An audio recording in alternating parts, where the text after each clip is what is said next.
Okay, so using massage wands.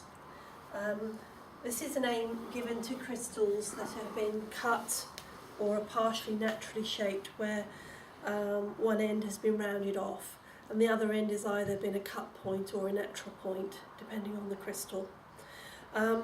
This technique can be used lying down, sitting up, standing up, so it's very, very flexible, especially for people maybe who are not able to lie down or whose movement is restricted. And the basic idea is to release imbalances out of the system and then to re-energise the system. So the first thing to do is to cleanse your wand. This particular one is a smoky, very pale smoky. The quartz family is good, and they're tough and usually inexpensive. Maybe not one quite that long, but it's a good demo one.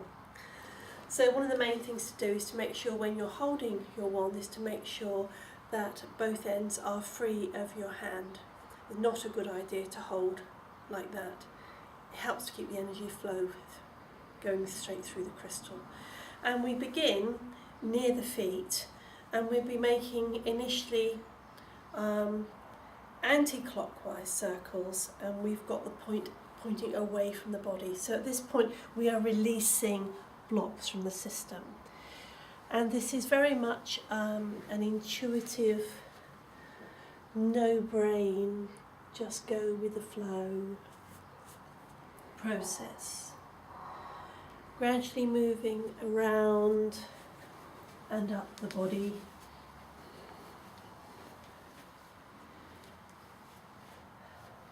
Where there are imbalances and energies that are able to be cleared, you'll feel that when you're working with the wand, it will feel different. It'll become sticky, it'll feel stiff or thick or heavy, or there'll be some sensation in the body or some idea in the mind that you need to stay where you need to be. And you stay there just moving in whichever way you feel is best, because sometimes you'll find that you're working further away from the body or in a slightly different, not a circular motion. Sometimes it'll be arcs or drawn out ovals, or sometimes you might almost find that you're working clockwise rather than anti-clockwise. Whatever you need to do that, and then once that area feels better, then return to your anti-clockwise circles and carry on up the body.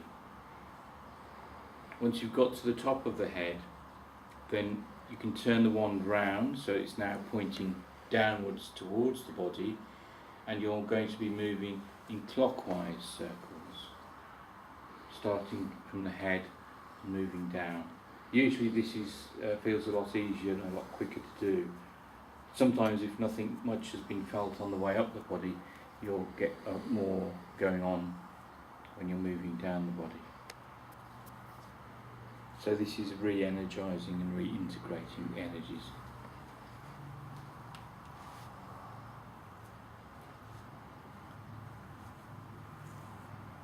If you're working on the floor or on the couch, it's important not to strain yourself by overreaching or leaning over the body too much. So if you're able to move around the body when you're working, it's a lot less stressful for you as the therapist.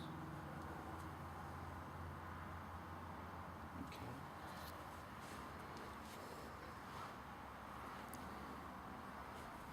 And when you finish, just sweep down the body and cleanse the wand. All these techniques that use the whole of the energy field, the whole of the subtle bodies and aura, often don't have specific grounding stones because they're working on the whole of the system. But if the client feels spaced out or not quite together, then a grounding stone held in the hands or placed under the chair or by the feet is a good idea for a minute or